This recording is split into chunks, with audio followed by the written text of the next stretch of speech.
Waktu terus berjalan saat Presiden Amerika Serikat Donald Trump mengeluarkan peringatan tegas kepada Iran.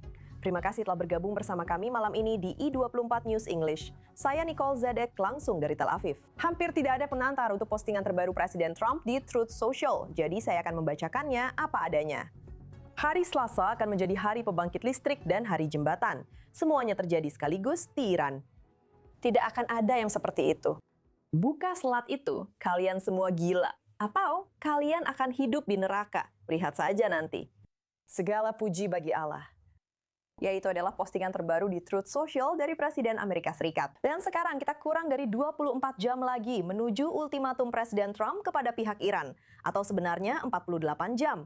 Karena Presiden kini menulis tenggatnya hari Selasa pukul 8 malam waktu timur. Itu saja yang tertulis di postingan tersebut. Dan meskipun ada tenggat waktu, baru dan postingannya yang menghebohkan, Presiden mengatakan kepada berbagai media hari ini bahwa dia masih percaya bisa mencapai kesepakatan dengan Iran paling lambat hari Senin. Namun seiring waktu terus berjalan, tembakan juga terus terjadi. Tim penyelamat masih berada di lokasi dampak langsung rudal balistik di Haifa. Setidaknya 4 orang terluka akibat serangan di sebuah gedung hunian, dengan kekhawatiran ada 4 orang lainnya yang terjebak di bawah reruntuhan.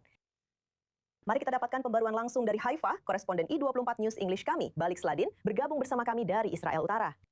Balik, apa kabar terbaru dari lokasi, terutama terkait operasi penyelamatan yang masih berlangsung dengan kekhawatiran ada beberapa orang yang terjebak di bawah reruntuhan?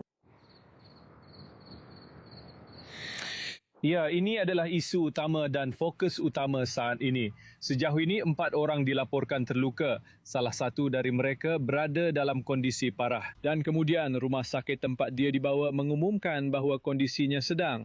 Jadi dia berada dalam situasi yang cukup sulit. Di sisi lain, sisanya berada dalam kondisi ringan dengan beberapa orang juga mengalami syok. Jadi inilah situasi saat ini. Namun sejauh ini pihak berwenang, Komando Front Dalam Negeri, mengatakan bahawa masih ada 4 orang lagi yang hilang. Kondisi mereka tentu saja belum diketahui hingga saat ini. Dan mari kita juga membahas penyelidikan awal tentang apa yang sebenarnya terjadi di sini. Kita sedang membicarakan sebuah hulu ledak tunggal, 450 kg bahan peledak yang diarahkan ke Haifa.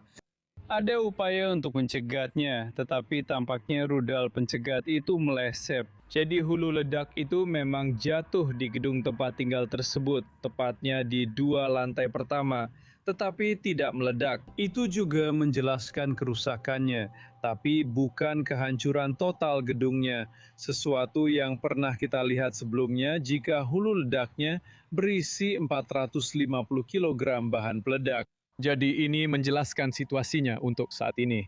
Dan penilaiannya adalah bahwa semua orang yang kita bicarakan di sini, 4 orang yang hilang itu, tidak berada di tempat perlindungan bawah tanah yang dimiliki gedung tersebut. Mari kita dengarkan apa yang dikatakan oleh komisaris polisi yang berada di lokasi tentang situasinya. Ini adalah 4 hal yang luar biasa. Ada 4 orang yang hilang di sini. Kami sedang menangani lokasi kejadian. Sangat sulit untuk menangani lokasi kejadian. Ini adalah lokasi yang rumit dengan kemiringan, dengan sebuah bangunan yang berdiri di atas lereng. Itulah sebabnya ini sulit. Bersama dengan Komando Front Dalam Negeri dan Layanan Pemadam Kebakaran serta Penyelamatan, kami akan menemukan semua orang. Terkait dengan rudal tersebut, ada kemungkinan rudal ini tidak meledak. Dan karena itu, kami telah mengevakuasi beberapa gedung tempat tinggal, agar jangan sampai terjadi. Jika rudal ini meledak, tidak ada yang terluka. Tim kami saat ini sedang menangani masalah ini. Ini situasi yang masih berkembang, dan semoga ke depannya kita akan mendapat detail lebih lanjut. Bali, sementara itu, bahkan di tengah serangan terbaru dari Iran ini, warga di utara terus menghadapi tembakan hampir tanpa henti dari Hizbullah di Lebanon juga. Apa kabar terbaru soal tembakan dari Lebanon? Ya, jadi Hizbullah terus melancarkan rentetan roket dan juga serangan drone hari ini. Meskipun sebagian besar drone biasanya berhasil dicegat, tapi salah satu drone hari ini mengenai Yeshuf, sebuah kota kecil di sebelah Akko di utara Israel. Tidak ada korban jiwa di sana, tetapi beberapa kerusakan telah terjadi pada bangunan tersebut. Sejauh ini, Hizbullah terus lancarkan serangan mereka sepanjang hari, seperti setiap hari. Namun di sisi lain, IDF hari ini juga memfokuskan perhatian mereka ke Beirut, ibu kota Lebanon. Baru saja dalam 1 jam terakhir, semakin banyak serangan udara terjadi di pinggiran selatan Beirut, Al-Dahya yang merupakan markas kuat Hizbullah. Dan menurut pernyataan dari IDF hari ini, mereka mengatakan bahwa targetnya adalah pusat komando Hizbullah di Beirut dan juga stasiun pengisian bahan bakar yang telah digunakan oleh Hizbullah, juga stasiun pengisian bahan bakar Il-Amana. Sejauh ini, 2 lagi telah diserang. Itu selain 15 stasiun yang juga telah diserang dalam beberapa minggu terakhir. Di seluruh Lebanon, kita memiliki 50 stasiun pengisian bahan bakar yang digunakan oleh Hizbullah. Menurut IDF, tidak hanya untuk kebutuhan bahan bakar mereka sendiri, tetapi juga untuk pendanaan. Jadi dengan menjual semua pendapatan dari stasiun pengisian bahan bakar ini tampaknya memang masuk ke Hizbullah, menurut apa yang dikatakan oleh tentara Israel. Jadi yang kami katakan adalah bahawa target hari ini adalah Beirut. Tetapi serangan terus-menerus dari Hizbullah juga tidak berhenti di utara Israel, Galilea Galilea Barat dan juga Galilea Bawah hari ini. Balik Seladin melaporkan langsung dari wilayah utara Israel. Terima kasih atas pembaruannya. Semoga kita segera mendapatkan informasi lebih lanjut mengenai 4 orang yang diyakini terjebak di bawah bangunan itu. Dan jika kami mendapatkan pembaruan, kami pasti akan segera memberikannya kepada Anda begitu kami mendapatkannya. Sementara itu, saya ingin mengalihkan diskusi ini ke studio. Saya ditemani oleh koresponden senior Timur Tengah I24 News English, Ariel Osran, serta analis keamanan Yakov Lapin, pembawa acara Lapin Assessment. Bapak-bapak, terima kasih telah bersama saya di studio malam ini. Yakov, terkait serangan terbaru di Haifa ini, jika hulu ledak seberat 450 kg itu tidak meledak, apa artinya? Jelaskan kepada kami tentang rudal balistik seperti ini. Tujuannya adalah untuk mengenai target lalu meledak. Jadi, apa yang terjadi jika itu tidak meledak? Ya, kita bisa lihat hasilnya. Itu tetap menyebabkan kerusakan, tapi jauh lebih sedikit dibandingkan jika hulu ledaknya meledak. Saya rasa kita sudah mengalami sekitar 4 kali hantaman langsung dari hulu ledak sebelumnya. Beberapa di antaranya beratnya setengah ton. Beberapa di antaranya bahkan lebih berat, 900 kg. Itu tergantung pada jenis rudal yang kita bicarakan. Tapi ketika ada hantaman langsung dari hulu ledak balistik yang menghancurkan beberapa bangunan, itu bisa menghancurkan satu blok kota. Kita sudah pernah melihatnya terjadi. Kita melihatnya di Beth Shemesh. Kita melihatnya di selatan di 2 lokasi yang berbeda. Jadi kita tahu seperti apa itu. Ini lebih kecil dari itu. Tapi tetap saja, ini adalah insiden yang sangat-sangat serius. Tapi kenyataannya, hulu ledak itu tidak meledak. Mungkin ada kegagalan pada bagian sumbu atau beberapa kabel yang tidak memicu bahan meledak, apapun penyebabnya. Hal ini sebenarnya telah menyelamatkan banyak nyawa di sekitar lokasi serangan. Dan tentu saja, simpati kami tertuju kepada mereka yang terjebak di bawah reruntuhan, dan kami sangat berharap mereka bisa segera diselamatkan. Namun kenyataannya bahwa ini tidak meledak adalah alasan mengapa gedung yang terkena dan bangunan di sekitarnya tidak runtuh. Ariel, saya ingin mengatakan, dalam beberapa hari terakhir, terutama selama liburan, kami telah melihat penembakan yang cukup terus-menerus dari Iran. Meskipun jumlah korban luka lebih sedikit, karena orang-orang mengikuti instruksi dari Komando Front Dalam Negeri. Dan kami juga melihat banyak amunisi bom tandan seperti ini. Tapi jika gencatan senjata terjadi dalam 48 jam ke depan, haruskah kita mengharapkan peningkatan penembakan dari Iran? Atau sebaliknya, jika gencatan senjata tidak terjadi, haruskah kita tetap mengharapkan peningkatan penembakan dan tindakan pembangkangan? Bisa dibilang begitu. Jadi apa yang biasanya terjadi dengan organisasi teroris ini atau dalam kasus Iran, rezim teror ketika gencatan senjata diumumkan? Dan ketika mendekati waktu mulai berlakunya, mereka mencoba meluncurkan sebanyak mungkin rentetan serangan, sebanyak mungkin tembakan roket, untuk semacam memanfaatkan detik-detik terakhir. Kehancuran, kerusakan, sebanyak yang mereka bisa, karena itulah yang mereka lakukan ketika melakukan teror. Jadi jika kita berbicara tentang gencatan senjata, itu memang sebuah skenario yang mungkin terjadi. Dan faktanya, jika itu terjadi, kita juga akan mendengar juru bicara IDF, Evi Devrin, menyarankan masyarakat untuk lebih memperhatikan skenario tersebut. Tapi ada satu hal lagi, sekedar untuk melengkapi skenario tersebut. Bahkan jika ada gencatan senjata dengan Iran, itu tidak akan membatasi Hizbullah dan itu juga tidak akan membatasi Houthi. Karena Houthi telah mengatakan bahwa mereka akan terus menyerang Israel selama Israel terus melakukan serangan di Lebanon dan di Gaza. Jadi bahkan jika ada gencatan senjata di Iran dan di Lebanon, itu belum tentu berarti serangan Houthi akan berakhir. Jika tidak ada gencatan senjata dan situasi akan meningkat seperti yang diperkirakan.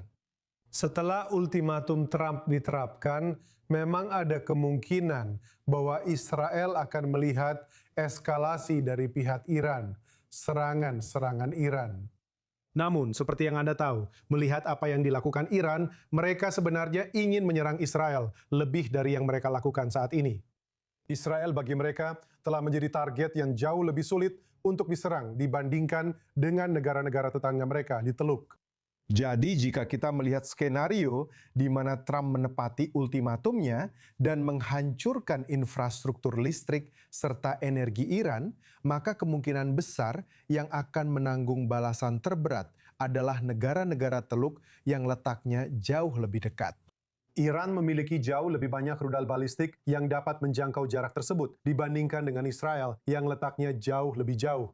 Namun jelas, semua hal ini sudah dipertimbangkan di tingkat tertinggi aparat keamanan Israel. Dan begitu ada indikasi pasti mengenai peningkatan ancaman, mereka juga akan memberikan pembaruan kepada publik. Yakov, jika Presiden Amerika Serikat benar-benar menindaklanjuti ultimatum tersebut dan kita melihat beberapa eskalasi di dalam Iran, mari kita bahas tentang apa yang bisa ditembakkan Iran sebagai balasan. Pada tahap perang ini, Amerika Serikat dan Israel telah sangat mengurangi beberapa dari mereka. Kemampuan peluncuran misil, tapi berapa lama Iran bisa terus mempertahankan serangan ini, tidak hanya ke Israel, tapi juga ke negara-negara regional lainnya. Saya rasa mereka bisa terus melakukan apa yang mereka lakukan sekarang, yaitu menembakkan rentetan tembakan berjumlah kurang dari 10. Dan kadang-kadang mereka bisa meningkatkan serangan ketika benar-benar berusaha melakukannya. Tapi lihat, Iran sedang menjalankan perang asimetris. Apa artinya itu? Itu berarti ketika sebagian besar kemampuan mereka dihancurkan, dinetralkan, atau dimatikan, sebagian besar peluncur rudal mereka hilang. Sebagian besar fasilitas penyimpanan rudal mereka juga hilang. Dan hampir semua pabrik rudal mereka telah dihancurkan. Jadi mereka bahkan tidak bisa mengisi ulang persediaan mereka sendiri. Namun demikian, mereka masih bisa terus menembak. Kenapa? Karena mereka melakukan perang asimetris. Itu berarti mereka menyebar dan menyembunyikan peluncur rudal. Dan kecuali kamu bisa menemukan semuanya, mereka masih bisa mencoba melancarkan serangan dengan sisa kemampuan yang mereka miliki. Dan mereka telah mengajarkan doktrin ini kepada proksi mereka. Inilah yang dilakukan Hizbullah dan Hamas hingga hari-hari terakhir konflik. Kami mengenal doktrin ini. Ini sudah akrab bagi kami. Dan orang-orang Iran memang ahli dalam hal ini. Ini satu-satunya hal yang mereka kuasai. Jadi, saya rasa kita tidak boleh tertipu dan berpikir bahwa sebagian besar kemampuan mereka masih bertahan. Itu tidak benar. Sebagian besar kemampuan mereka sebenarnya sudah dihancurkan dan dinetralkan. Tapi, karena mereka bisa menyembunyikan peluncur, seringkali di pegunungan Iran, dan selalu ada semacam pengejaran dan perburuan, terutama untuk peluncur rudal berbasis truk ini dan beberapa peluncur rudal bawah tanah mereka. Kadang-kadang mereka menggali silo-silonya. Lalu Angkatan Udara Israel melihat itu dan datang lalu membom lagi. Nah, inilah semacam serangan susulan yang juga kita lihat terjadi di Iran. Itu berarti mereka masih bisa melakukan sisa-sisa tembakan seperti ini dan membuatnya terlihat seolah-olah mereka masih sangat terlibat dalam perang, meskipun sebenarnya mereka sudah kehabisan tenaga.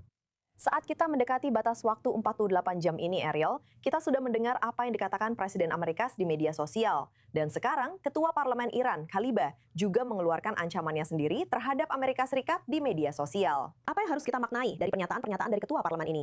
Ya, jadi Muhammad Baker Khalibah menanggapi ancaman Presiden Trump mengatakan, kutip, tindakan ceroboh Anda sedang menyeret Amerika Serikat ke dalam neraka hidup dan seluruh kawasan akan terbakar.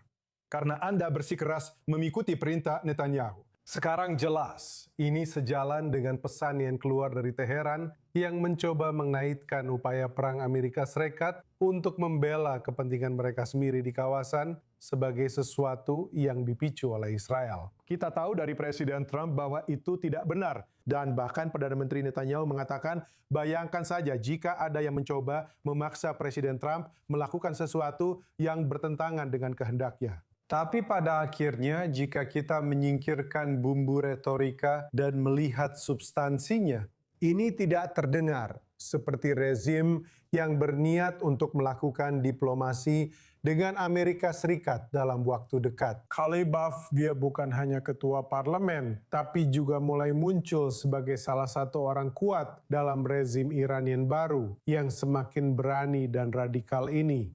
Dia juga telah disebut oleh Presiden Trump sebagai perantara, sebagai orang yang menjadi penghubung yang telah mereka hubungi. Jadi jika inilah orang yang sedang Anda tukar pesan dengannya, ini tidak terdengar seperti mereka berniat untuk mundur atau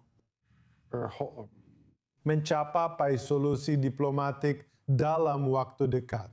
Maka ini akan menunjukkan bahwa kita sedang menuju eskalasi yang akan ditentukan oleh bagaimana Presiden Trump memutuskan untuk merespons setelah Iran gagal memenuhi ultimatum tersebut.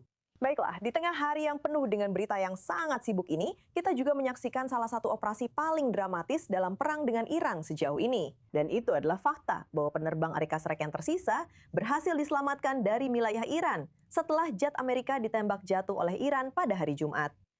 Koresponden kami Joe Brown memiliki rincian tentang penyelamatan besar ini. Kami berhasil mengamankannya. Donald Trump mengumumkan di media sosial bahwa seorang perwira persenjataan Amerika yang ditembak jatuh di atas Iran telah berhasil diselamatkan, sehingga Amerika Serikat terhindar dari rasa malu dan potensi situasi sandera.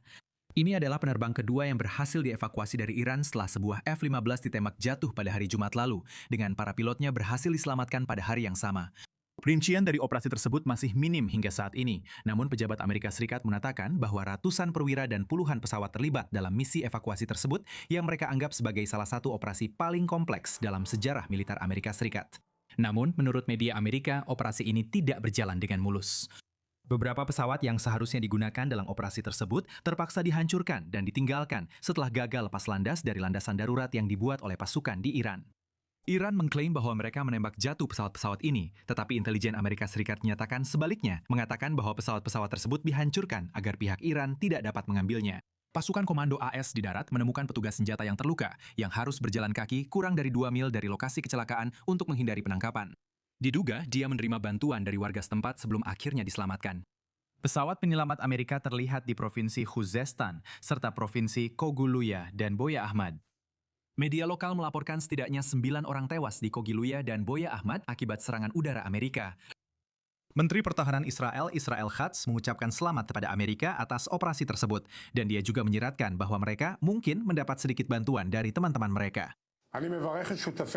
Saya mengucapkan selamat kepada mitra Amerika kami atas keberhasilan penyelamatan MNT Amerika. Ini adalah bukti lain dari kerjasama erat antara Israel dan Amerika Serikat, bahkan di saat-saat yang paling rumit sekalipun. Presiden Trump mengklaim bahwa tidak ada tentara Amerika yang terluka dalam kedua operasi penyelamatan tersebut, yang bertentangan dengan klaim bahwa setidaknya 1 orang terluka ketika 2 pesawat Black Hawk terkena serangan pada hari Minggu. Namun, hal yang paling penting baginya adalah bahwa misi tersebut berhasil. Pasukannya berhasil mencapai dia sebelum orang-orang Iran, sehingga terhindar dari kemungkinan situasi tawanan perang. Sekarang kita bersama Mark Schulman, kolumnis di Newsweek dan penulis Tel Aviv Diary. Mark, terima kasih telah bersama kami malam ini di I24 News English. Sebuah operasi penyelamatan besar yang sukses, namun ini juga menyoroti fakta bahwa pasukan Amerika Serikat masih terekspos. Jadi, seiring perang ini berlanjut, seberapa besar kekhawatiran publik Amerika terhadap risiko yang dihadapi pasukan Amerika Serikat? Tentu saja mereka khawatir. Maksud saya dalam peran apapun pasti banyak kekhawatiran dan itulah mengapa orang tidak suka perang. Tidak ada perang tanpa harga, seperti makan siang gratis atau hal lain semacam itu. Orang Amerika sangat khawatir tentang jatuhnya korban seperti yang Anda tahu di Afghanistan, Irak, dan sebagainya.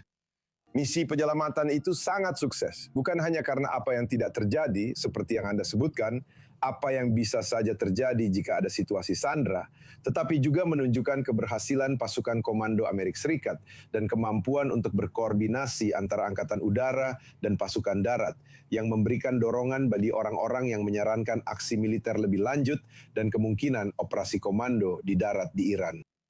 Benar, para pengkritik akan selalu mengkritik. Ini sangat menarik. Beberapa media Amerika sangat kritis terhadap segala sesuatu yang terjadi dalam perang ini. Hampir seperti mengambil sudut pandang publik Iran tentang begitu banyak hal yang berbeda. Publik Amerika terbelah seperti hal lainnya. Pendukung Trump mendukungnya. 85%. Secara umum, Partai Republik mendukungnya. Partai Demokrat 100% menentang, 95%. Dan Independen cenderung menolak. Tapi tidak ada dari mereka yang benar-benar membahas. Tidak ada yang benar-benar berkaitan dengan fakta sebenarnya. Semuanya hanya soal apakah kamu mendukung Trump atau menentang Trump. Dan begitulah kira-kira bagaimana perpecahan itu terjadi. Ini seperti perang Trump, bisa dibilang. Jadi kalau kamu mendukung Trump, kamu mendukung perang. Kalau kamu menentang Trump, kamu menentang perang. Kalau kamu menentang Trump, kamu praktis mendukung orang-orang Iran. Kita melihat beberapa situasi yang absurd seperti itu. Nasib rakyat Iran tampaknya tidak menjadi perhatian bagi orang-orang yang mengkritik Presiden Trump saat ini atas tindakannya, maupun semua hal buruk yang telah dilakukan orang-orang Iran selama bertahun-tahun terhadap Amerika dan lainnya. Tidak ada orang lain yang memberikan saran lain. Saya tidak mengatakan ini adalah arah terbaik yang bisa diambil Amerika Serikat, tapi tidak ada yang mengusulkan hal lain. Dan saya rasa pada titik ini, meskipun upayanya adalah untuk tidak mengizinkan, tidak menurunkan pasukan darat atau hal lain seperti itu, saya rasa kita sudah cukup dekat dengan itu. Saya rasa rakyat Amerika akan dengan enggan setuju, tapi kita harus lihat nanti. Sekali lagi, Trump saat ini sangat tidak populer secara umum, jadi itu jelas tidak membantu. Ya, Anda bicara tentang hal ini yang terbagi antara pro-Trump dan anti-Trump. Dan sekarang kita sudah melewati batas waktu 4 hingga 6 minggu yang awalnya dikatakan oleh Presiden Amerika Serikat akan dibutuhkan untuk menyelesaikan perang ini. Apakah Presiden Amerika Serikat masih bisa menggambarkan ini sebagai perang yang diperlukan kepada para pendukungnya dan pada akhirnya sebagai sebuah keberhasilan pada akhirnya? Baik, dua pertanyaan. Pertama, sebagai sebuah keberhasilan, itu tergantung pada hasil akhir dari perang ini. Kita masih belum tahu. Kita sama sekali masih belum tahu, dengan adanya eskalasi, apakah itu akan berdampak atau tidak berdampak. Apakah dia bisa mendapatkan kemenangan mutlak, atau setidaknya gambaran sebuah kemenangan. Kita tidak tahu. Jika dia bisa mendapatkannya, itu akan berhasil. Lihat, saya rasa orang-orang mengerti bahwa memang bagus untuk mengatakan perang akan berakhir dalam 2 atau 3 hari. Tapi seperti yang kita tahu, musuh juga ikut menentukan jalannya perang. Dan jelas orang-orang Iran ternyata lebih tangguh daripada yang diharapkan siapapun dan mereka bersedia bertarung sampai akhir, bisa dibilang seperti itu. Mereka juga ternyata sangat tidak peka secara diplomatik. Dengan kata lain, mereka tidak membuat pernyataan apapun yang bisa menunda serangan Amerika pada saat ini.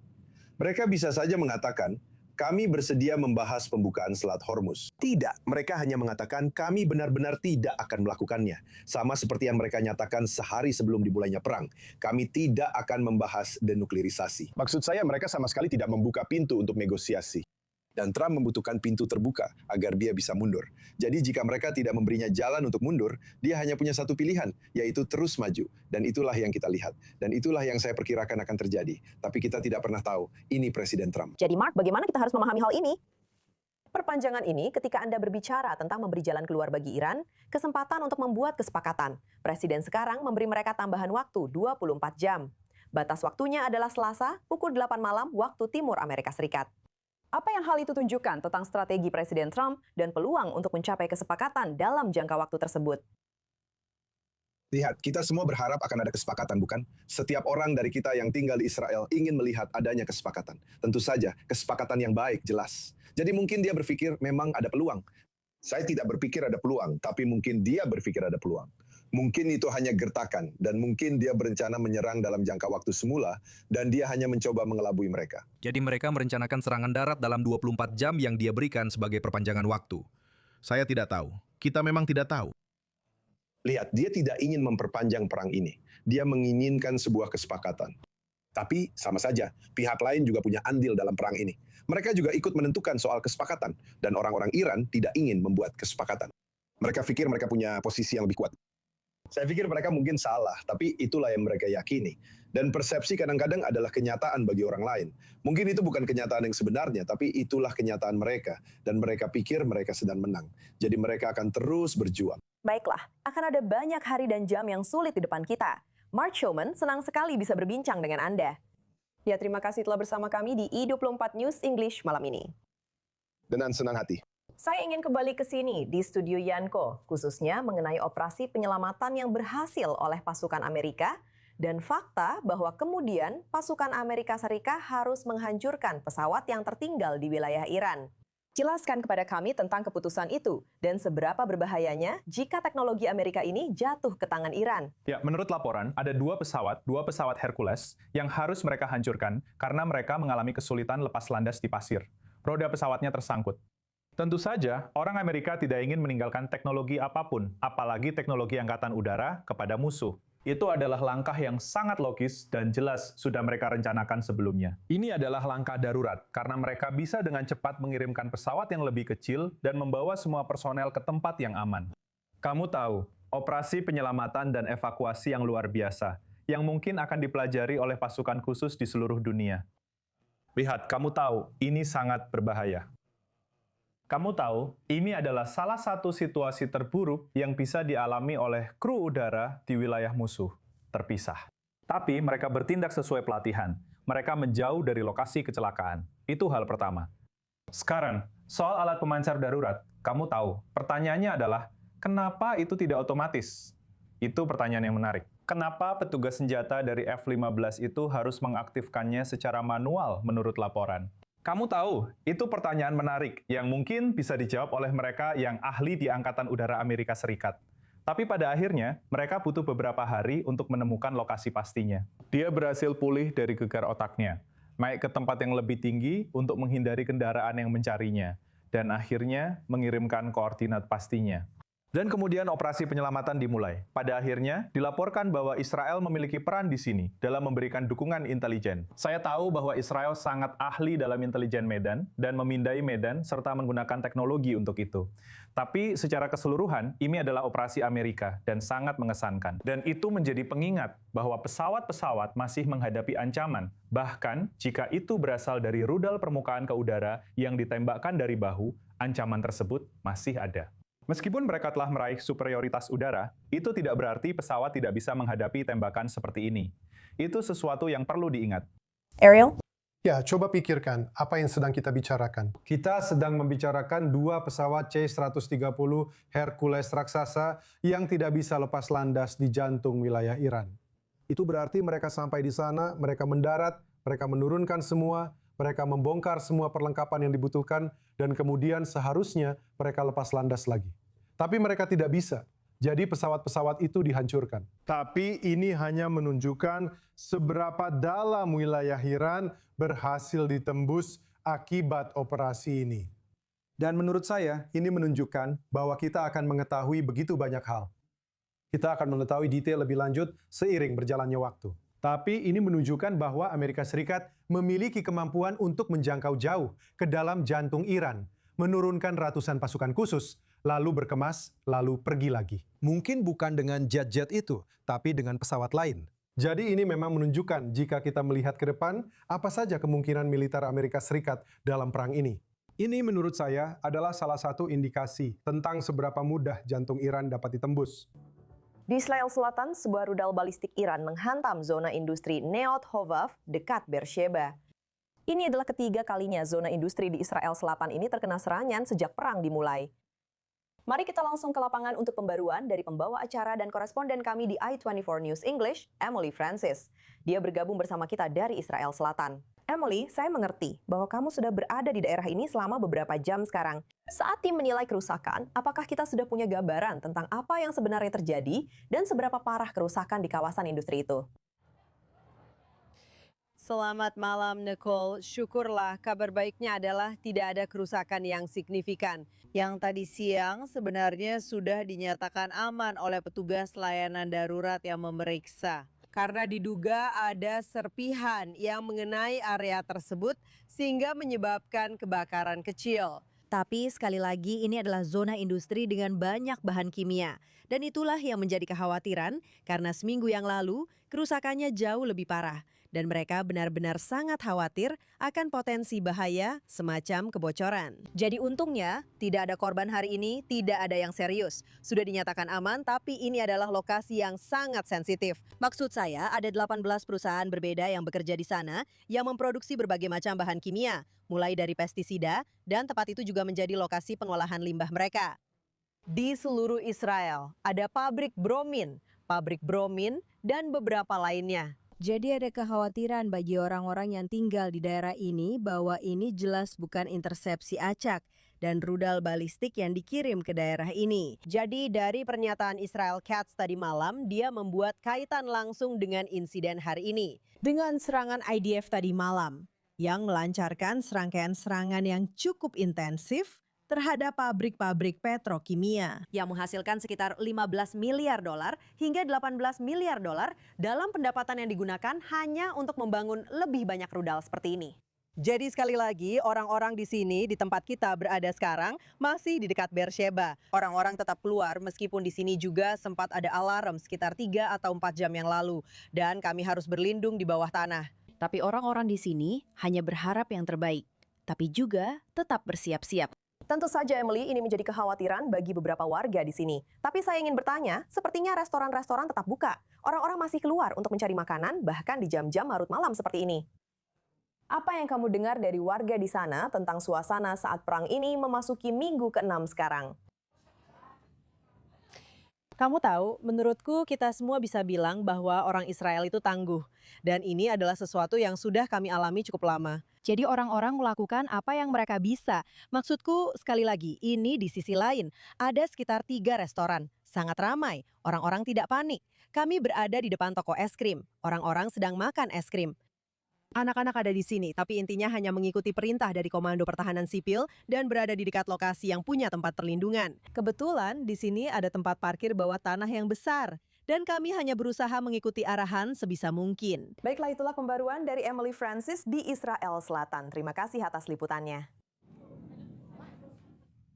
Setelah lebih dari sebulan penutupan dan pembatasan, Temple Mount dibuka kembali untuk umat Yahudi dan Muslim.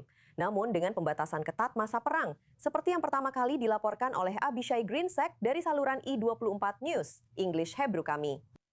Polisi yang dipimpin oleh Menteri Keamanan Nasional Itamar Ben-Gvir mengambil langkah ini, yang memungkinkan kelompok kecil berisi 150 jamaah di situs suci tersebut dengan evakuasi segera jika peringatan dini berbunyi. Sekarang, Mahkamah Agung juga mengadakan sidang tentang pembukaan tembok barat. Baru saja pengadilan memutuskan untuk menaikkan kuota menjadi 100 jamaah. Sidang tambahan masih akan diadakan, tetapi ini adalah topik sensitif karena permintaan ini datang hanya beberapa jam setelah pengadilan menyetujui kerangka terbatas yang memungkinkan protes anti pemerintah berlangsung dengan hingga 600 orang di lapangan Habima Tel Aviv, meskipun ada pembatasan dari Komando Front Dalam Negeri yang membatasi kerumunan hingga 50 orang. Putusan tersebut telah memicu reaksi keras dari para menteri koalisi yang menuduh pengadilan menerapkan standar ganda, membolehkan protes, namun membatasi akses ke situs-situs keagamaan, terutama selama Pesah. Bergabung bersama kami untuk membahas lebih lanjut adalah Amir Whiteman, Kepala Kaukus Libertarian di Partai Likud. Dia bergabung bersama kami dari Yerusalem. Amir, sebenarnya persoalannya apa? Bagaimana sebuah negara menyeimbangkan kebebasan untuk melakukan protes, kebebasan beragama, dan kebutuhan untuk menjaga keselamatan warga sipil dalam kerumunan, terutama selama pembatasan masa perang seperti ini? Benar, jadi itu memang pertanyaan yang tepat. Dan saya akan mengatakan bahwa sayangnya, sekali lagi, Mahkamah Agung melampaui batas kewenangannya dan mulai pada dasarnya mengambil alih peran kepolisian. Hal itu tidak dapat diterima dan sangat berbahaya. Saya bahkan tidak membicarakan fakta bahwa hal itu bersikap diskriminatif dalam perlakuannya terhadap demonstrasi kelompok kiri politik. Tiba-tiba saja boleh ada 600 orang. Sementara di Kotel, di tembok barat kita, hanya boleh 100 sampai 150 orang. Kenapa ada perbezaan seperti itu? Tapi itu bukan demi kepentingan para demonstran, karena jika sebuah misil ditembakkan pada saat yang sama dan jangan sampai itu terjadi, para demonstran tidak akan punya kemampuan teknis untuk melindungi diri mereka sendiri. Dan jangan sampai itu terjadi, banyak dari mereka bisa tewas atau terluka. Dan sekali lagi, itu bukan urusan Mahkamah Agung untuk menebak-nebak, untuk mempertanyakan keputusan polisi Israel dan memutuskan berapa banyak orang yang seharusnya berkumpul di tempat ini atau itu. Saya pikir ini adalah puncak dari ketidakbertanggungjawaban. Ini berbahaya, ini ceroboh. Dan sayangnya, ini sekali lagi menunjukkan lagi dan lagi bahwa Mahkamah Agung benar-benar di luar kendali. Dan ini hanya dipimpin oleh agenda politik dan bukan melakukan apa yang seharusnya dilakukan, yaitu menegakkan hukum. Ini sama sekali tidak ada hubungannya dengan penegakan hukum maupun kebebasan beragama. Ini semua tentang mempromosikan agenda politik kiri melawan pemerintah, secara sembrono membahayakan para demonstran. Ketika berbicara tentang keputusan yang boleh diambil oleh Mahkamah Agung atau pemerintah, menurut Anda apakah salah satu dari lembaga ini seharusnya bisa membatasi baik aksi protes maupun ibadah agama sama sekali? Atau seharusnya warga Israel bebas menentukan risiko mereka sendiri selama masa perang, jika itu masih sesuai dengan pedoman komando?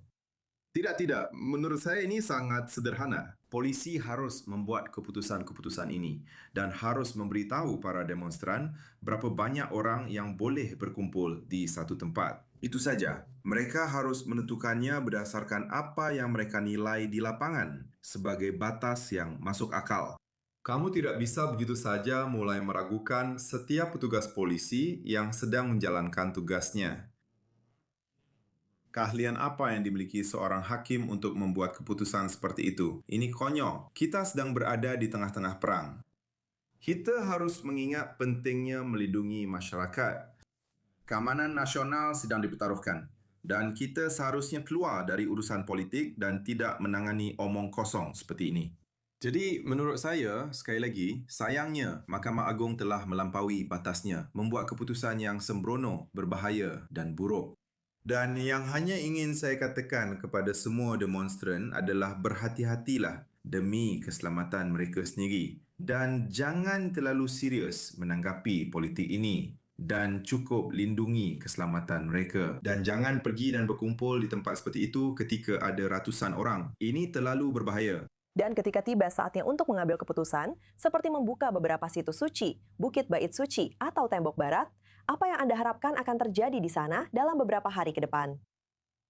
Dengar, saya seorang Yahudi Ortodoks. Saya pergi ke Tembok Barat pada dasarnya saya tinggal di Yerusalem. Jadi pada setiap festival. Tahun ini saya belum pergi. Saya tidak akan pergi tahun ini karena ini berbahaya. Jadi saya menunggu dan ini adalah perang. Dan sayangnya ini adalah bagian dari harga yang harus kita bayar karena sedang berperang. Ini adalah perang eksistensial. Dan kita semua harus melindungi keselamatan dan keamanan kita sendiri. Inilah yang harus kita lakukan. Ini omong-omong adalah ajaran Taurat. Apa yang Alkitab katakan kepada kita untuk dilakukan? Jagalah sungguh-sungguh nyawa kalian. Kalian harus benar-benar menjaga nyawa kalian. Dan karena itu, saya tidak akan pergi ke Tembok Barat. Dan saya pikir tidak ada seorang pun, sama seperti orang-orang seharusnya tidak pergi dan berdemo, orang-orang juga seharusnya tidak pergi dan berdoa di sana. Ini bukan waktu yang tepat untuk itu. Semoga insya Allah di lain waktu kita akan pergi dan kita akan bahagia. Tapi untuk saat ini, kita semua harus sadar untuk melindungi hidup kita. Ini adalah prioritas kita. Baiklah. Mari kita berharap akan ada hari-hari yang lebih bahagia dan aman di beberapa tempat suci ini dalam waktu dekat. Amir Whiteman, terima kasih telah bersama kami di I24 News English malam ini. Terima kasih. Masih bersama saya di studio adalah Yakov Lambin Ariel Osran. Dan Ariel, saat kita membahas perkembangan terbaru di Israel, ada juga beberapa perkembangan di front utara Israel, di Lebanon. Apa pembaruan yang bisa kamu bagikan? Jadi menurut laporan Lebanon, ada serangan presisi yang dilakukan oleh Angkatan Laut Israel terhadap sebuah gedung apartemen, atau lebih tepatnya sebuah unit apartemen.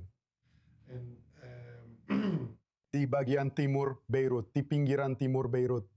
Ini tampaknya merupakan serangan presisi, kemungkinan besar untuk mengeliminasi seseorang. Masalahnya, orang yang dieliminasi menurut media Lebanon adalah seorang pejabat senior di Partai Pasukan Lebanon yang anti-Hizbullah dan beragama Kristen, Pierre Mouat. Belum jelas sampai saat ini mengapa dia diserang, apakah dia memang menjadi target atau tidak. Belum ada konfirmasi dari IDF mengenai serangan tersebut. Ada kemungkinan bahwa mungkin ada anggota Hizbullah juga di lokasi yang sama. Atau mungkin kita belum mengetahui segalanya tentang individu ini. Namun tampaknya ini adalah sebuah target yang tidak biasa. Lebanese Forces adalah partai politik yang paling vokal dan juga memiliki milisi di Lebanon yang menentang Hizbullah. Jadi saat ini masih banyak ketidakjelasan mengenai detail serangan ini. Tetapi tampaknya salah satu pejabat senior di Lebanon yang menentang Hizbullah telah dieliminasi dalam serangan tersebut. Dan jelas, kami masih menunggu konfirmasi lebih lanjut dari IDF mengenai insiden ini. Ini adalah perkembangan yang sangat menarik seiring kami terus mencari lebih banyak detail. Yankee, terkait dengan front utara dan apa yang terus kita lihat di sana. Bahkan hari ini, Kepala Staf IDF, Ayel Zemir, mengunjungi pasukan di Lebanon Selatan dan berbicara tentang perlunya melucuti senjata Hizbullah. Apakah ini merupakan tujuan yang jelas dari perang ini yang sekarang akan berlanjut ke Lebanon Selatan? Ya, Anda tahu, saya benar-benar berpikir bahwa publik harus diberikan penjelasan yang jujur tentang tujuan perang. Dan itu berlaku untuk setiap arena. Dan tujuan realistis dari perang ini adalah melucuti senjata Hizbullah di Lebanon Selatan. Itulah yang sebenarnya terjadi di sini. Wilayah itulah yang menjadi fokus utama dari 4 divisi yang sedang bermanuver. Di wilayah itulah sebagian besar tameng manusia. Hizbullah dipindahkan ke utara.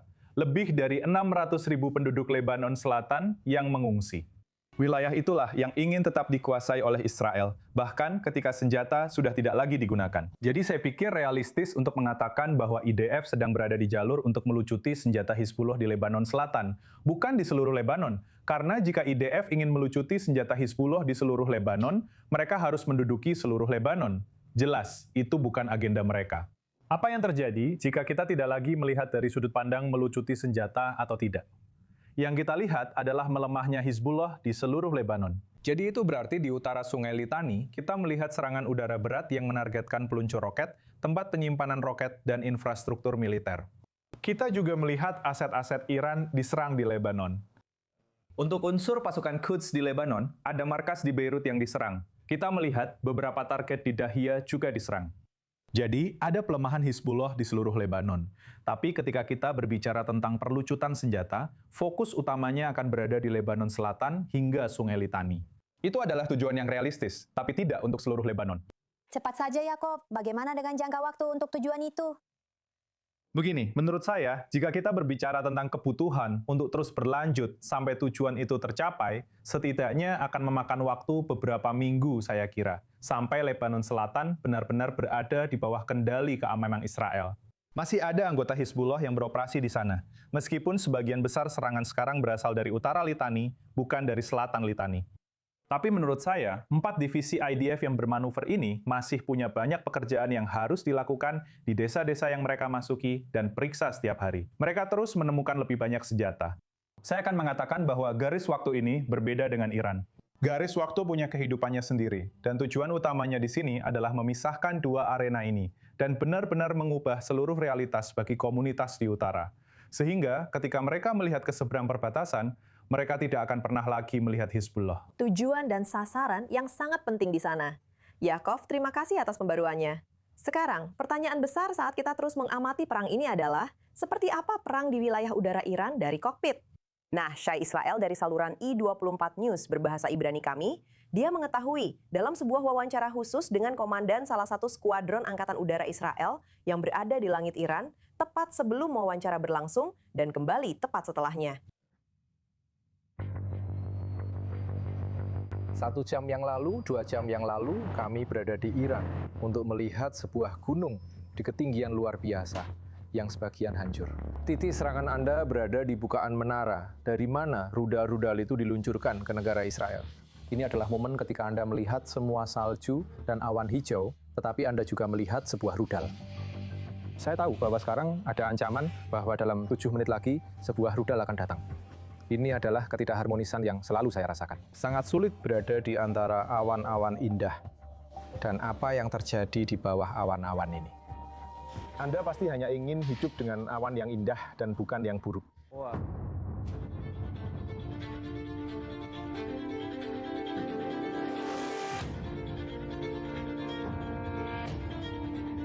Sejarah sedang ditulis di langit Timur Tengah saat ini, melalui operasi dan tindakan yang sampai baru-baru ini masih di luar jangkauan imajinasi. Di pangkalan Roman di jantung Negev, kami mendapat kesempatan langka untuk melihat langsung inti skuadron F-16. Mesin perang yang tidak pernah berhenti sejak saat pertama. Ini terlihat dan juga terasa bersejarah. Setiap momen yang berlalu, kamu merasa itu tidak akan kembali lagi.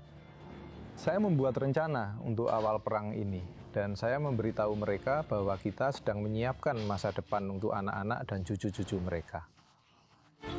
Saya memikirkan cucu-cucu saya yang berkeliaran di jalanan atau di desa-desa utara.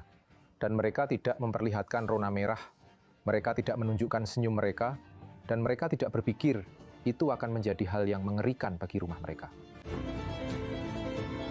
Kami, Angkatan Udara Israel, sekarang sedang membangun sebuah struktur di atas tanah Teheran sebagai cara untuk menyerang target-target bersejarah. Kami sedang berada di tengah-tengah sebuah peristiwa yang bertujuan untuk mengancam. Dari perencanaan awal melalui jalan-jalan di ruang kontrol hingga momen penentuan ketika pesawat terputus kontak dengan tanah. Ini adalah proses yang panjang, sebuah proses yang dimulai beberapa jam sebelum Anda mengatakannya. Ini adalah momen-momen ketika Anda memikirkan detail terkecil, apa yang kurang dan apa yang tersisa, agar semuanya berjalan sebaik mungkin. Anda benar-benar menenangkan diri, Anda memikirkan segalanya, dan Anda mencoba melakukan semuanya dengan cepat, agar semuanya berjalan lancar dan kita bisa tepat waktu. Begitu Anda tahu misi apa yang ditugaskan kepada Anda, dan Anda memahami siapa saja yang berhak untuk penerbangan ini, baik di dalam kokpit maupun di dalam struktur, ada banyak pesawat. Kemana Anda akan terbang? Saat mesin dinyalakan, rudal mengenai putaran roda, dan yang pertama di barisan, ke arah timur. Suasana tenang di kokpit sepanjang perjalanan. Hanya hal-hal penting yang diucapkan. Hanya hal-hal yang krusial untuk menjalankan misi. Roda terus bekerja sepanjang waktu. Apa yang saya lupakan, apa yang saya lewatkan, apa yang belum saya tangani, apa hal berikutnya yang harus saya lakukan. Kamu tidak memikirkan masa depan, kamu tidak memikirkan sejarah, kamu tidak memikirkan anak-anak. Sepanjang waktu hanya pada misi itu sendiri. Dari keheningan dan kesunyian mutlak di kokpit, hingga ledakan emosi yang datang saat mendarat di tanah. Lalu mesin dimatikan, besarnya peristiwa itu mungkin mulai terasa. Saya membuka kanopi, kanopinya terbuka perlahan, dan saya melihat dari sudut mata saya komandan detasmen. Saya tahu dia seharusnya mendarat, saya sudah menunggunya di detasmen dengan sangat bersemangat. Dia membuka kanopi, turun dari pesawat, dia melihat saya dan mengamati bagaimana perasaan saya dan apa yang saya pikirkan. Saya melihat, lalu saya tersenyum lebar dan memberi isyarat dengan lengan saya tentang kekuatan besar yang baru saja kami alami. Setiap saat dia di udara, saya hanya menunggu untuk mendengar bahwa mereka telah kembali dan semuanya baik-baik saja. Baik, dan setelah mereka menyelesaikan misi, dia mendekati saya memberinya pelukan besar. Lalu dia memberi isyarat kepada semua orang bahwa semuanya oke, bisa dipercaya saat kepuasan itu datang. Saya merasa baginya, saya akan langsung berangkat ke misi ke Iran. Saya bersamanya, saya duduk di belakangnya, karena mereka juga merasakan hal yang sama seperti yang saya rasakan. Itu benar-benar luar biasa. Lalu tiba-tiba saya sadar dan mengerti apa yang sebenarnya terjadi di sini. Dalam beberapa minggu terakhir, Angkatan Udara telah beroperasi dengan kecepatan yang sangat tinggi. Serangan demi serangan, ratusan kilometer ke timur, jauh di dalam wilayah udara musuh, jumlah amunisi yang memecahkan rekor, dan skuadron bekerja tanpa henti sepanjang waktu tanpa berhenti sedetik pun. Baru saja mendarat dari penerbangan dan langsung pergi ke misi berikutnya. Kamu sempat makan sesuatu, menonton rekaman, menganalisis segala hal yang bisa dipelajari untuk misi berikutnya, menulis laporan, tidur 2 atau 3 jam, lalu bersiap untuk misi berikutnya. Itu adalah rutinitas yang dialami setiap orang, di bidangnya, di organisasinya, di skuadronnya, di unitnya. Itu seperti ban berjalan. Pada akhirnya, tubuh bisa saja berkata bahwa ia lelah, benar-benar lelah. Tapi, sesuatu dalam adrenalin itu pada dasarnya memaksamu. Kamu tidak bisa benar-benar memilih yang lain. Semua orang paham bahwa tidak ada tempat untuk kelelahan, tidak ada tempat untuk keletihan, tidak ada tempat untuk kelemahan. Itu sama sekali bukan bagian dari konsep kita. Sepanjang perang, skenario pesawat jatuh selalu ada, baik di meja perencanaan maupun terutama di dalam pikiran. Sebagai komandan tim yang memimpin para pilot di langit Iran, bahaya berubah dari istilah operasional menjadi beban di pundak.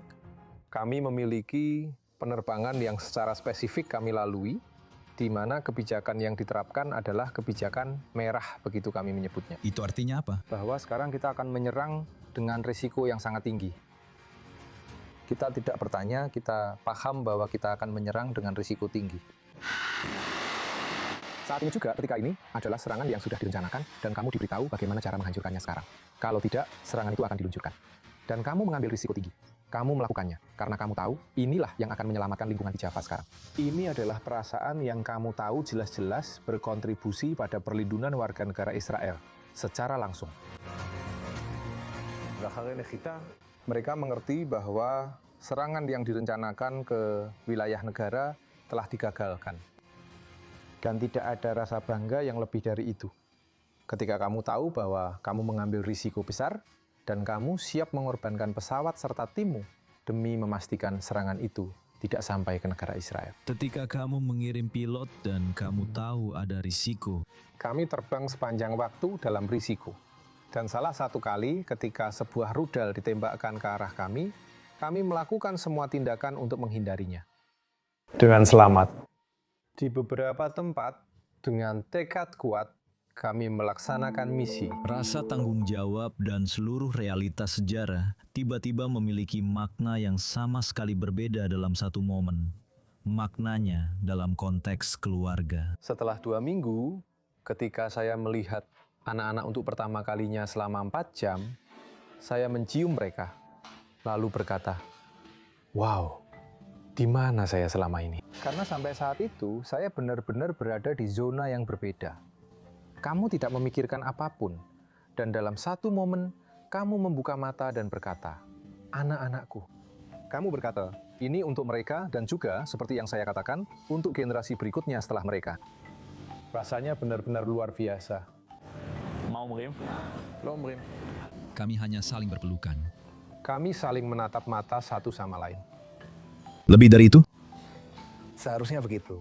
Merupakan kehormatan besar bagi kami untuk berjuang bersama Anda. Anda melakukan pekerjaan yang luar biasa. Jelaskan. Pada Henry, panggil operator pengisian bahan bakar lewat radio dalam bahasa Inggris. Melihat operator pengisian bahan bakar yang bukan orang Israel, melainkan yang memakai lambang Amerika Serikat. Dan mendengar darinya ucapan selamat setelah selesai mengisi bahan bakar ketika dia selesai mengisi untukmu, dan berkata, "Semoga sukses, hajar mereka habis-habisan." Terima kasih banyak. Begitu juga untuk kalian, tuan-tuan. Tolong jaga diri di luar sana. Serang habis-habisan. Sampai jumpa. Pahlawan yang tak tergantikan.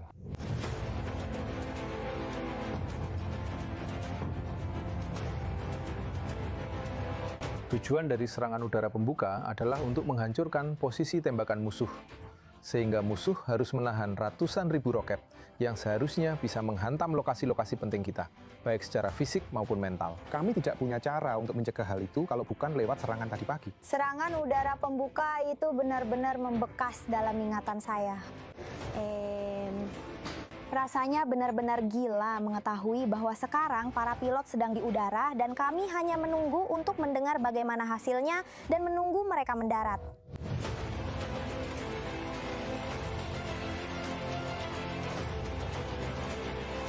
Di zona yang sama seperti saya, hanya saja di dunia yang berbeda.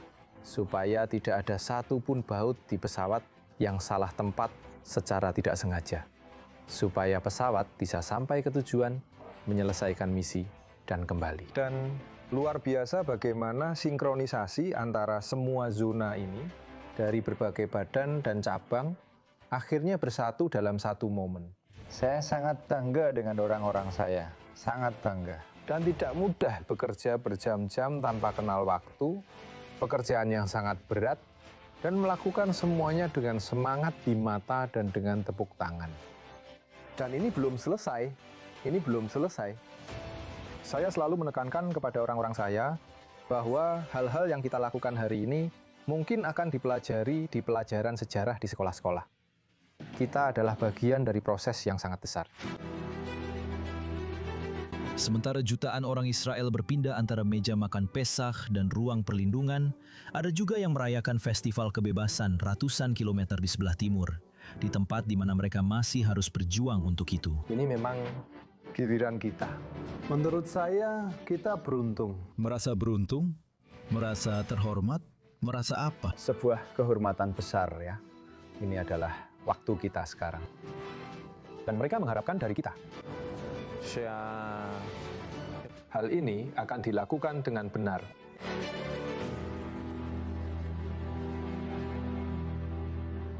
Sebuah pandangan menarik tentang apa yang sebenarnya terjadi di langit Iran dan koordinasi bersama antara Israel dan Amerika Serikat, bahkan saat ini.